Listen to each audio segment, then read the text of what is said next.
কি জ্বালা। মিয়া দেন, আমরা কি কান্না করতেছি? আলম হাসান তার স্ত্রীর একই হাল করলো বলুন তো। আবারও আলম হাসান তার স্ত্রীকে বাসা থেকে বের করে দিয়েছে। হাতে নাতে নাকি ধরা খেয়েছে তার স্ত্রী মুক্তা। এরপরেই দুজনের মধ্যে শুরু হয় মান অভিমান ও ঝগড়া।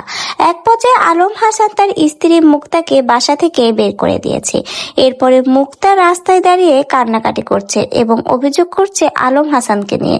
আলম হাসান নাকি তাকে বাসা থেকে বের করে দিয়েছে। এখন হঠাৎ করে তো কোনো কিছু না হলে একজন স্বামী তো তার স্ত্রীকে বাসা থেকে বের করে দিতে পারে না। এর পেছনের কারণ কি? জানা গেছে মুক্তার নাকি গোপনে অনেক সম্পর্ক রয়েছে, আর সেই সকল সম্পর্কেই নাকি এবার হাতে নাতে ধরে ফেলেছে আলম হাসান। এরপরেই আলম হাসান আর মুক্তার মধ্যে মান অভিমান এবং তর্ক বিতর্ক হয়। এক পর্যায়ে আলম হাসান রাগান্বিত হয়ে মুক্তাকে বাসা থেকে বের করে দেয় এবং বাসা থেকে বের হয়ে রাস্তায় দাঁড়িয়ে কান্নাকাটি জুড়ে দিয়েছে মুক্তা এবং জানায় আলম হাসান নাকি তাকে বাসা থেকে বের করে দিয়েছে। এটাই এখন বর্তমানে মুক্তার অভিযোগ। অন্যদিকে আলম হাসান জানায় মুক্তা নাকি এখনো নানা ছেলেদের সাথে সম্পর্ক রয়েছে, হাতে নাতে বার কয়েক তার কাছে ধরাও খেয়েছে। এই বিষয়গুলো আলম হাসান আর কোনোভাবেই মেনে নিতে পারছে না। এজন্য শেষমেশ সে মুক্তাকে বাসা থেকে বের করে দিয়েছে। সে বারবার মুক্তাকে ওয়ার্নিং দিয়েছে, সতর্ক করেছে ভালো হওয়ার জন্য, কিন্তু কোনোভাবেই মুক্তা তার কথা শোনেনি এবং তাকে উপেক্ষা করেই তার গোপনে এই সম্পর্কগুলো চালিয়ে গেছে।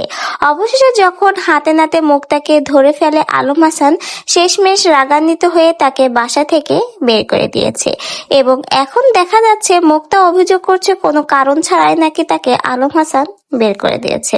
দুই পক্ষ দুজনের উপরই দোষারোপ চাপিয়ে যাচ্ছে। আলম হাসানের মতে মুক্তা ভালো না, অন্যদিকে মুক্তার মতে আলম হাসান ভালো না। দুই পক্ষ কেউ কাউকে ছাড় দিতে নারাজ, দুজনেরই অভিযোগ কেউই ভালো না। তবে আপনাদের কি মনে হয় এই সব কিছু কি নাটক করছে তারা, না আসলেই এমন কিছু ঘটেছে যা সোশ্যাল মিডিয়াতে এখনো সকলের অজানা? মুক্তা যে অভিযোগগুলো করছে আলম হাসানকে নিয়ে আর আলম হাসানের যে অভিযোগ মুক্তাকে নিয়ে, দুজনের চরিত্রেই নাকি সমস্যা।